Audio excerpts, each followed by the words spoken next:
মান্দাপুরীর জঙ্গলে একটি ভয়ঙ্কর ডাইনি সুন্দর গাছের রূপ ধরে সেখানেই দাঁড়িয়ে রইল। আর সেই গাছে একটি সুন্দর ফুল ধরল।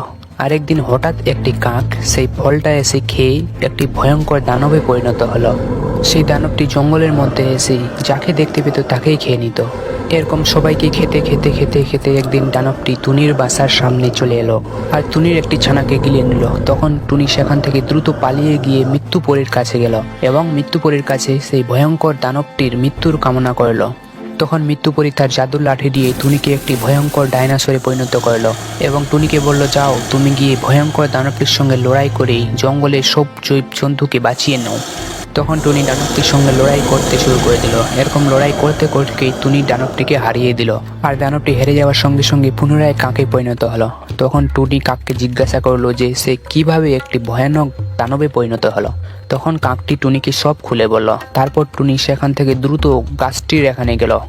তারপর টুনি পুনরায় একটি ডাইনোসরের রূপ নিয়ে গাছটিকে নষ্ট করে দিল। আর গাছটি নষ্ট হওয়ার সঙ্গে সঙ্গেই টুনি ছানা এবং বাকি সব জীবজন্তুগুলা সবাই ফিরে এলো। তো বন্ধুরা, ভিডিওটি ভালো লাগলে ভিডিওটিকে একটি লাইক করে দেবেন এবং চ্যানেলটিও সাবস্ক্রাইব করে দেবেন, যাতে এরকম ভিডিও আপনারা প্রতিদিন দেখতে পান।